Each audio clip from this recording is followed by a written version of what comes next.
Seigneur, viens vite à mon secours. Gloire au Père, au Fils, au Saint-Esprit, maintenant et toujours.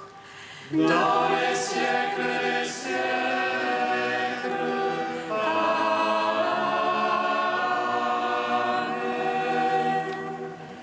Viens, Esprit Saint, Illumine nos cœurs, emplis-nous de ta paix, en nom murmure, Abba. Tu es notre vie, ô Dieu, toi notre joie, feu de tendresse. Viens,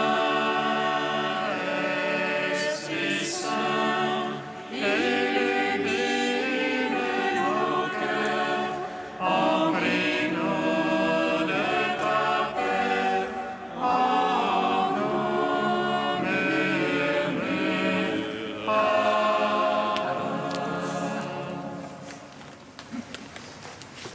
ouvre mes yeux, Seigneur Jésus, je verrai ta gloire.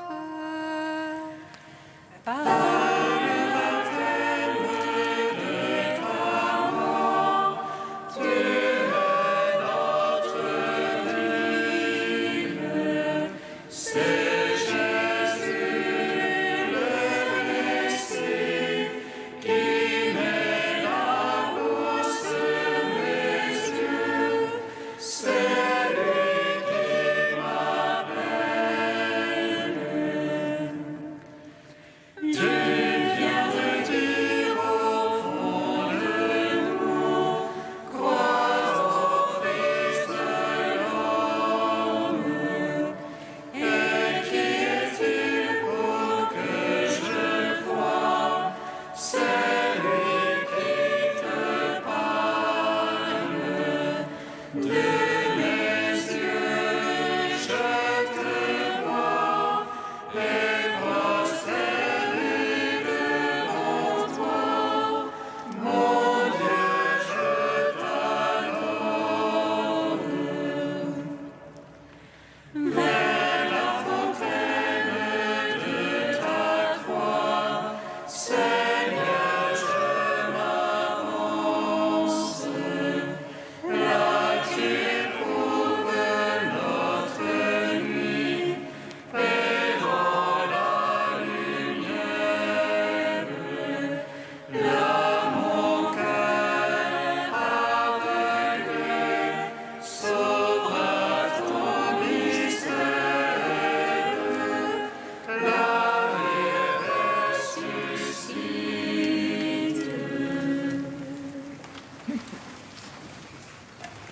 Psaume 118, strophe 2.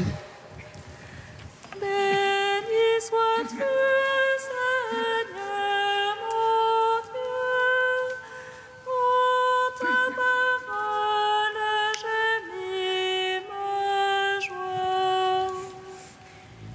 Béni sois-tu, Seigneur mon Dieu, en ta parole j'ai mis ma joie.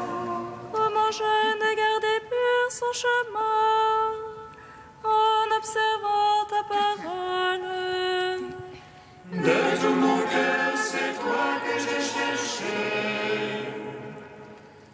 Ne me sors pas de tes ordres. Dans mon cœur, j'ai conservé tes promesses, pour ne point faillir envers toi. Béni que tu es, Seigneur. Apprends-moi tes volontés. De mes lèvres, je les ai tous énumérés. Le jugement de ta bouche. Dans la voix de ton témoignage était ma joie.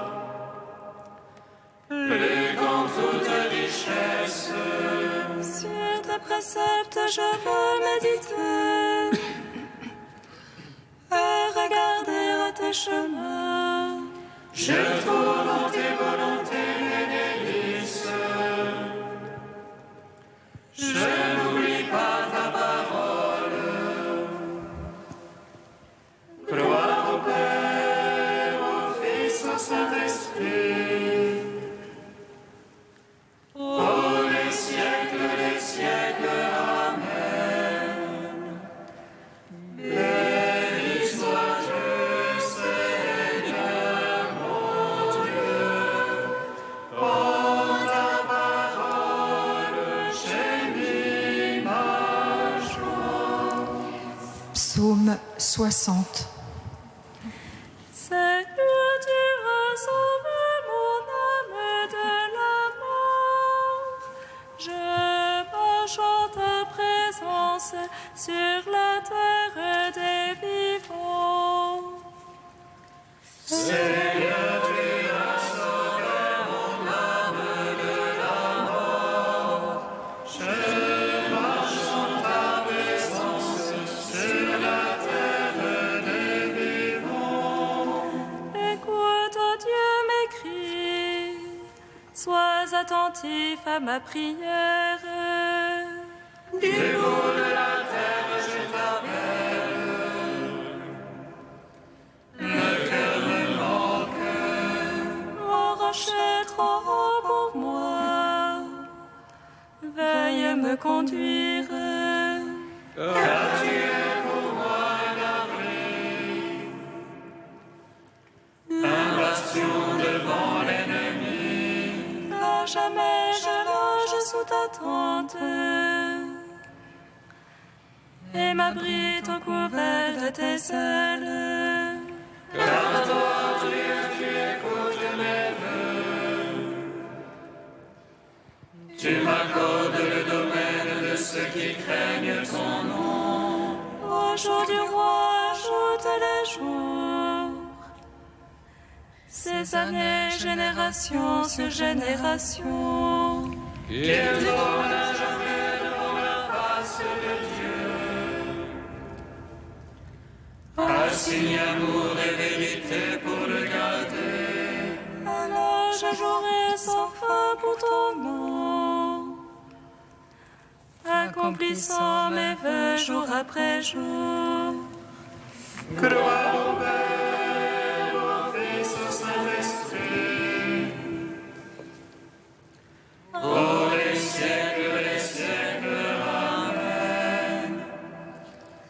Seigneur, tu as sauvé mon âme de la mort. Je marche en ta présence sur la terre des vivants. Psaume 63. Écoute, oh Dieu, ma plainte, contre la peur de l'ennemi, garde ma vie. À la bande des méchants, cache-moi, à la meute de ceux qui font le mal. Ils aiguisent la langue comme une épée, ils ajustent la flèche parole amère. Pour tirer en cachette sur l'innocent, ils tirent soudain et ne craignent rien. Ils s'encouragent dans leur méchante besogne, ils calculent pour tendre des pièges. Ils disent qui les verra, qui scrutera nos secrets. Ils scrutent celui qui scrute le fond de l'homme et le cœur profond. Dieu leur a tiré une flèche, soudain ont été leurs blessures. Ils les fit choir à cause de leur langue, tous ceux qui les voient hochent la tête. Tout homme alors craindra, il publiera l'œuvre de Dieu. Son action alors il la comprendra, le juste aura sa joie dans le Seigneur. Et sans refuge en lui, ils s'en loueront tous les cœurs droits.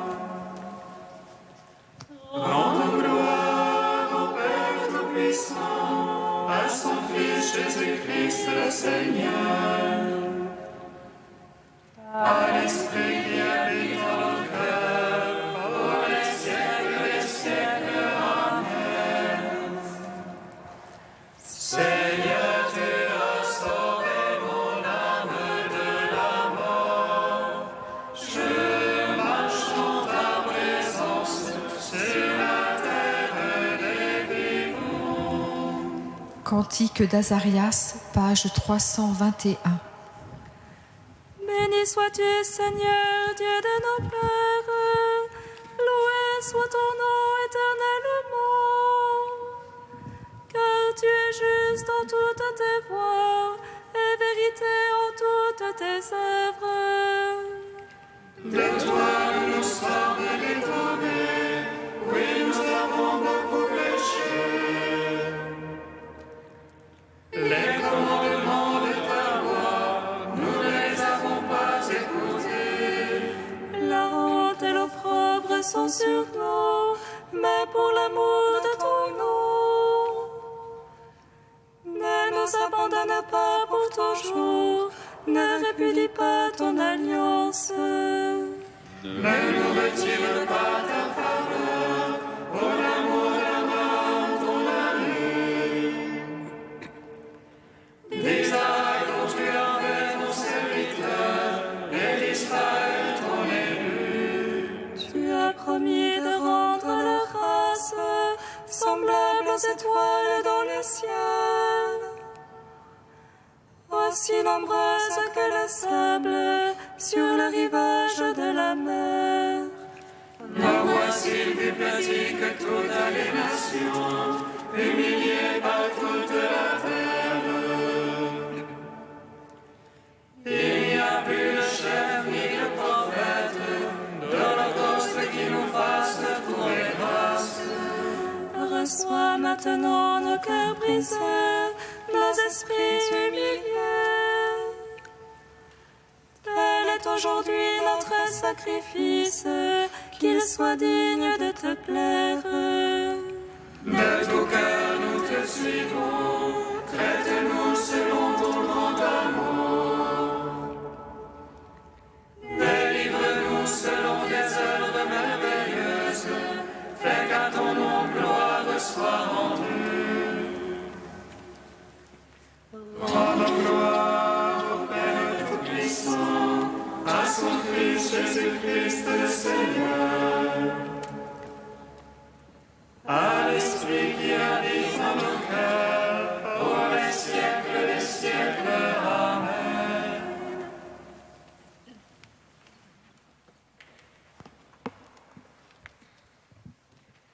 D'Éloi Leclerc, Dieu plus grand. Dans une société de type sacral, comme l'était la société juive à cette époque, être condamné par les autorités et par l'opinion, c'était non seulement être mis au banc de la société, mais aussi rejeté dans l'éloignement de Dieu, dans les ténèbres extérieures, là où règne le silence et l'abandon. Jésus devra s'en remettre au Dieu plus grand, au Dieu sans rivage, dont lui parle sa relation au Père. Comme c'est étrange, la relation filiale, toute de paix et de lumière, voici qu'elle le projette vers un monde immense et obscur, le monde des autres. Un monde où il n'y a plus de signes, où Dieu prend simplement le visage de l'autre, de sa différence et de sa détresse. Selon Marc, aux Juifs qui lui demandaient un signe venu du ciel, Jésus aurait répondu, en gémissant du fond de l'âme, « Il ne sera pas donné de signe à cette génération. » Le Fils de l'homme n'a pas de signe particulier à proposer. Comme l'ancien Israël déporté, privé de sa terre et de son temple, il doit s'avancer au milieu des hommes comme un étranger, un exclu, dépouillé de toutes les prérogatives du peuple élu. Réduit à la condition humaine, il cheminera, lui aussi, dans le silence et l'abandon, en se demandant, comme tout homme, pourquoi, pourquoi ? Mais ce sera pour s'enfoncer dans une confiance toujours plus filiale au Dieu plus grand, au Dieu capable de ressusciter les morts.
Par ta parole, Seigneur, soutiens-moi, et je vivrai. Par ta parole, Seigneur, soutiens-moi, et je vivrai. Au bord du torrent, sur les deux rives, toutes sortes d'arbres fruitiers pousseront.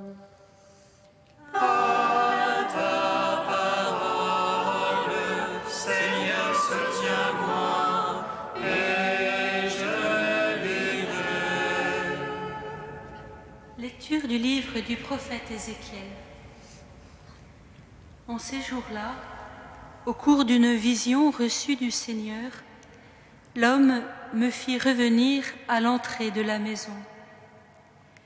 Et voici, sous le seuil de la maison, de l'eau jaillissait vers l'Orient, puisque la façade de la maison était du côté de l'Orient. L'eau descendait de dessous le côté droit de la maison, au sud de l'autel. L'homme me fit sortir par la porte du nord et me fit faire le tour par l'extérieur jusqu'à la porte qui fait face à l'Orient. Et là encore, l'eau coulait du côté droit. L'homme s'éloigna vers l'Orient, un cordeau à la main, et il mesura une distance de 1000 coudées. Alors il me fit traverser l'eau. J'en avais jusqu'aux chevilles. Il mesura encore 1000 coudées et me fit traverser l'eau. J'en avais jusqu'aux genoux. Il mesura encore 1000 coudées et me fit traverser. J'en avais jusqu'aux reins. Il en mesura encore 1000. C'était un torrent que je ne pouvais traverser. L'eau avait grossi. Il aurait fallu nager. C'était un torrent infranchissable. Alors il me dit, « As-tu vu, fils d'homme ?» Puis il me ramena au bord du torrent.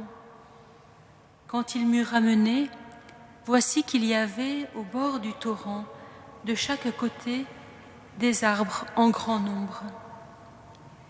Il me dit, « Cette eau coule vers la région de l'Orient. Elle descend dans la vallée du Jourdain et se déverse dans la mer morte, dont elle assainit les eaux. En tout lieu où parviendra le torrent, tous les animaux pourront vivre et foisonner. Le poisson sera très abondant, car cette eau assainit tout ce qu'elle pénètre, et la vie apparaît en tout lieu où arrive le torrent. Au bord du torrent, sur les deux rives, toutes sortes d'arbres fruitiers pousseront. Leur feuillage ne se flétrira pas et leurs fruits ne manqueront pas. Chaque mois, ils porteront des fruits nouveaux, car cette eau vient du sanctuaire. Les fruits seront une nourriture et les feuilles un remède. Gloire à toi, Seigneur, gloire à toi. Gloire à toi, Seigneur, gloire à toi.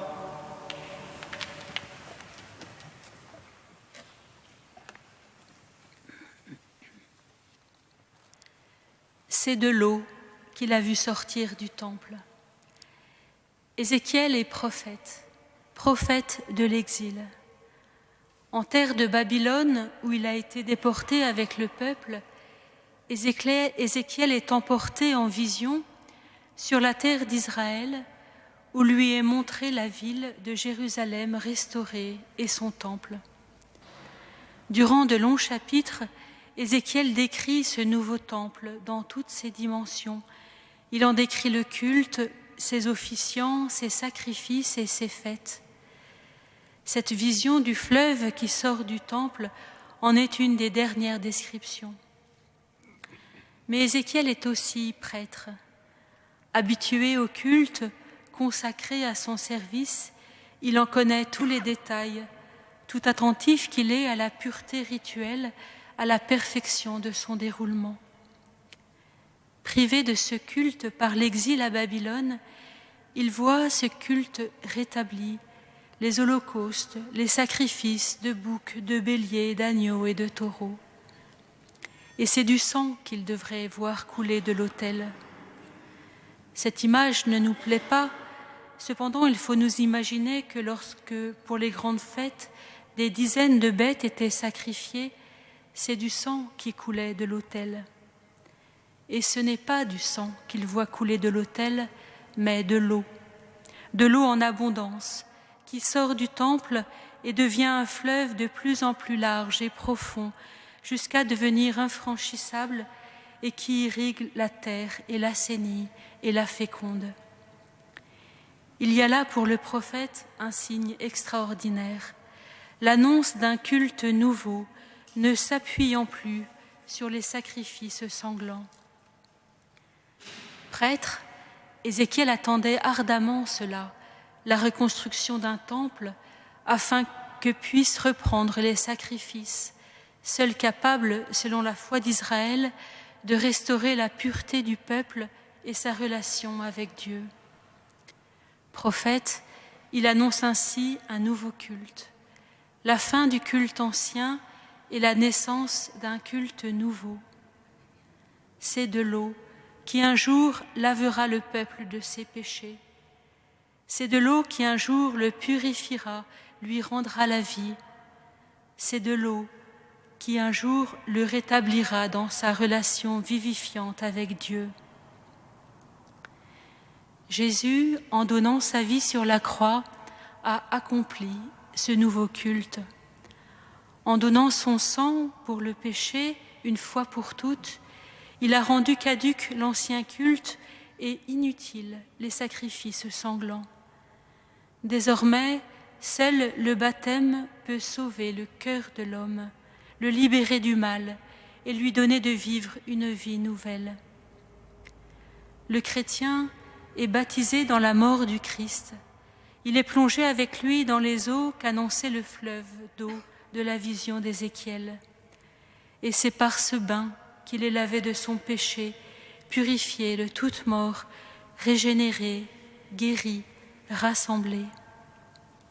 Jésus est cet agneau innocent qui s'est offert lui-même pour nous arracher à toute haine, à toute violence, pour rendre le cœur de l'homme à son innocence d'enfant de Dieu et rassembler les hommes qui sont tous enfants du même Père en un unique esprit dont les fruits sont charité, joie, paix, bonté, douceur. Le monde n'est pas libéré du mal par le sang, mais par un amour qui est celui du Père et du Fils, par un pardon qui nous recrée, par un don qui peut se répandre comme le fleuve d'Ézéchiel. En ce carême qui nous achemine vers la fête, qui renouvellera en nous le sacrement qui nous a fait revivre, laissons-nous purifier, laver, renouveler par ce don. Que notre cœur, que l'Église, que nos communautés redeviennent la source jaillissante d'où l'eau continue de se déverser sur le monde et que par elle le Christ et son œuvre de salut parviennent à tous les hommes à qui elle est destinée.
Nous te prions.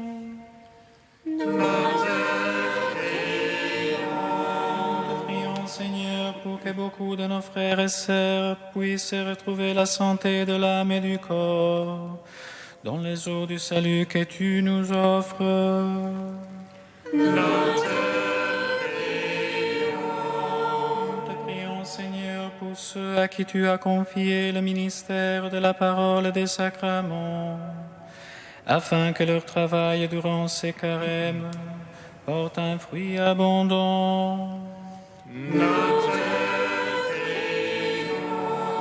Avec Saint Patrick, nous te prions, Seigneur, pour le peuple d'Irlande, afin qu'il demeure dans la grâce reçue par la prédication de ses apôtres.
Père, ton Fils Jésus est le temple nouveau, d'où jaillit l'eau et le sang, l'eau qui purifie et le sang qui divinise.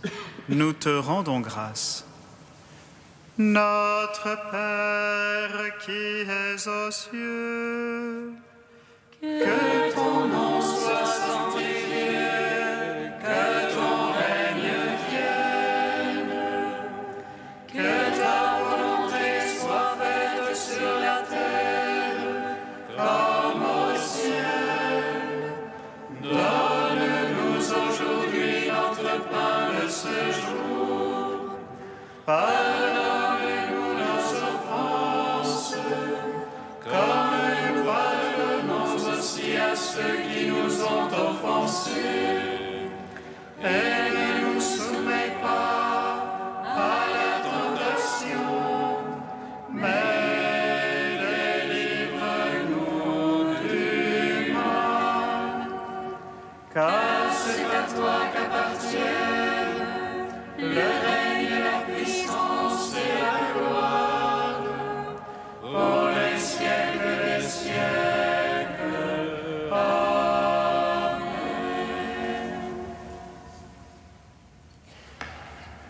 Donne à tes fidèles, Seigneur, en ce temps de pénitence, une vraie générosité à te servir, qu'ils se disposent ainsi à recevoir dans un cœur purifié l'annonce du mystère pascal et à transmettre au monde la joyeuse nouvelle du salut.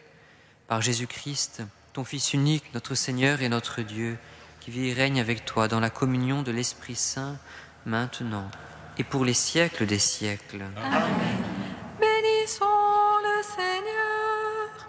Nous rendons grâce à Dieu. Amen.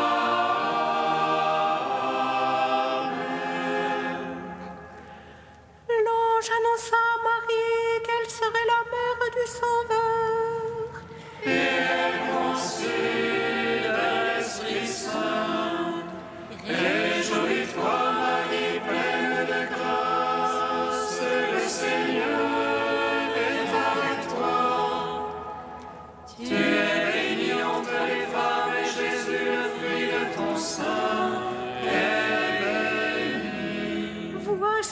fervente du Seigneur.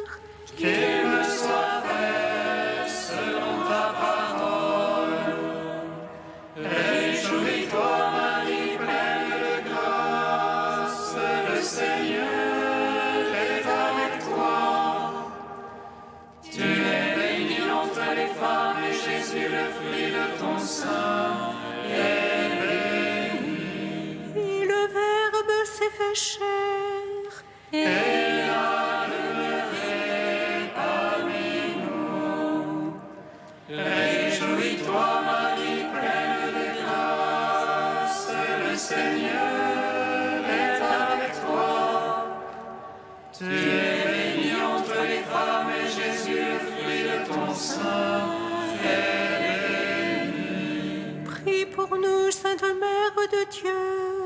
Afin que nous soyons rendus dignes